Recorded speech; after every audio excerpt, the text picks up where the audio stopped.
À l'époque de Louis XIV, à la campagne, l'hygiène est des plus sommaires.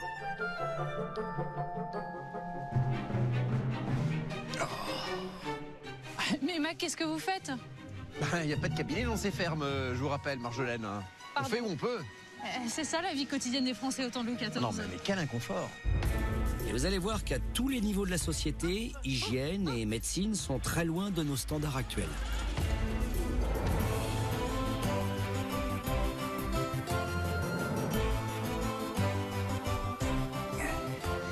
Et nos ambassadeurs de Hollande, ils ne sont pas encore là? Pas encore, Votre Majesté. Que ce soit dans le petit peuple ou au sommet du trône, on ne s'embarrasse pas de délicatesse. Même le roi, dont le moindre des actes est public, y compris celui de faire ses besoins.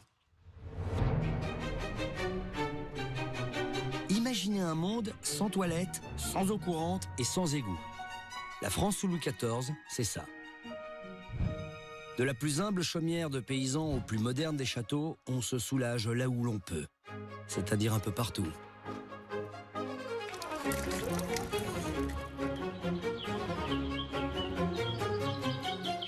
Pour les femmes engoncées dans leurs robes, c'est un autre problème. Elles ont pourtant un avantage à l'époque. Elles ne portent pas de culotte. Alors on invente pour elles un pot ovale qu'elles peuvent placer entre leurs jambes, le bourdalou.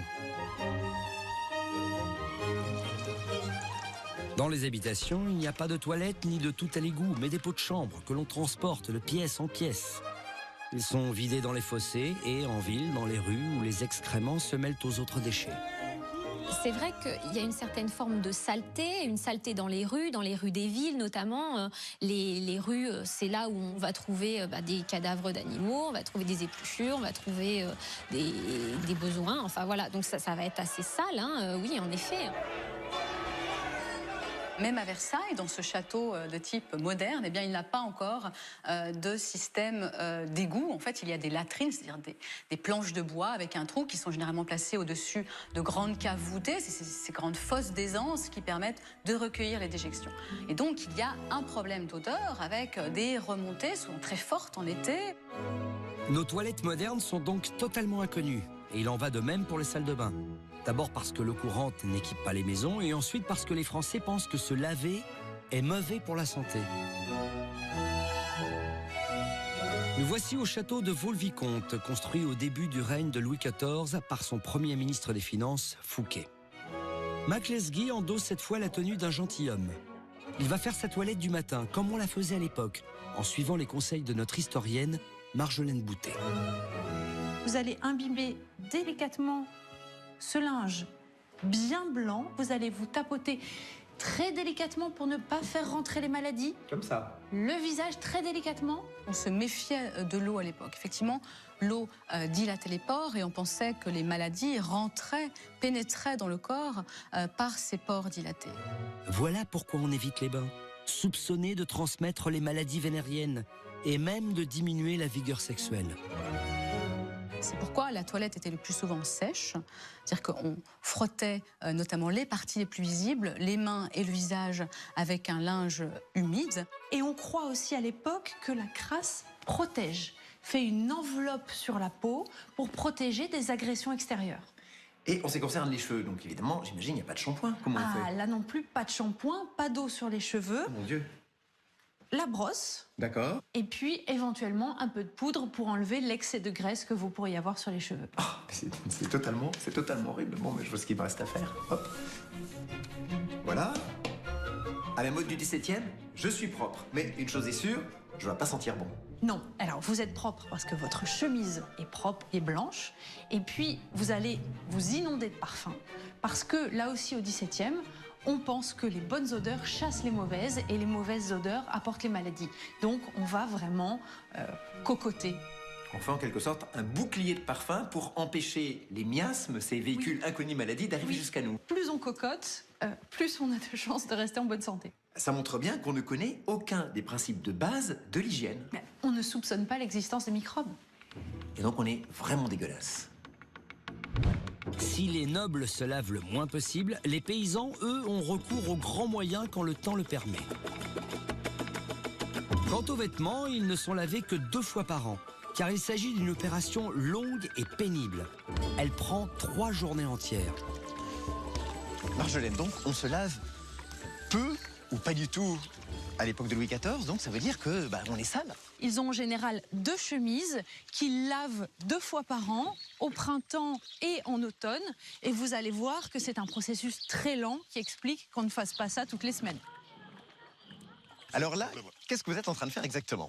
Alors là, on est au premier jour, donc on est à l'enfer, parce qu'on travaille avec de la cendre et des cristaux de soude. Et on fait bouillir le linge, Donc c'est très très chaud, c'est très chaud. comme en enfer. Nos ancêtres avaient compris que la cendre de bouleau au contact de la crasse créait un détergent naturel, autrement dit un savon. On lave le linge avec ce qu'on a, c'est-à-dire de la cendre, de la soude quand on en trouve, qui permet toujours là de blanchir le linge et d'enlever la saleté qui s'est accumulée, vous imaginez, pendant 6 mois de travaux dans les Pendant champs. 6 mois, mais ça paraît totalement incroyable de penser qu'ensuite, pendant 6 mois, on va porter les mêmes habits. Faire bouillir le linge, le brasser pendant des heures, on comprend que la corvée de lessive ne revienne que tous les 6 mois. D'autant que le travail ne fait que commencer. On sort les draps qu'on met dans une panière et qu'on emmène ensuite jusqu'au lavoir.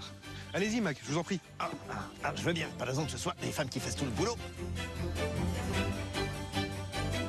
Hop, allez, moi j'y vais, y a pas de raison. Ah bah évidemment, ça... Ah bah, Oula, mais ça passe attention, ne dites pas. Ben oui, ça pèse lourd là. Mais c'est que c'est lourd. Donc là, on arrive à la deuxième étape. Le purgatoire. Le purgatoire. Le purgatoire parce qu'on va rincer. Parce que surtout, on va passer la journée à genoux. Oui, la suite du travail se fait à genoux. La position de prière à l'église. D'où le nom de purgatoire qui est l'antichambre du paradis. Et ça, le fameux battoir, c'est donc pour vraiment aider la crasse mélangée à la cendre à sortir du linge. Exactement, c'est pour extraire la cendre avec l'eau. Ah bah ça marche. C'est un peu comme le tambour de la machine qui tourne très vite, ça remplace la force centrifuge de la machine à laver. Exactement. À force de frapper dessus, ça chasse l'eau, ça chasse l'air en même temps. Ah, on voit bien, et ça ouais. coule. Ce travail pénible et répétitif prend des heures avec les mains dans l'eau froide. Pourtant, les paysannes et les lavandières le pratiqueront jusque dans les années 60, quand les machines à laver et les lessives modernes entreront enfin dans tous les foyers français. En tout cas, je note qu'il fait ça très très bien. On dirait qu'il a fait ça toute sa vie. Marjolaine, vous voulez quand même pas essayer ne serait-ce qu'une seconde?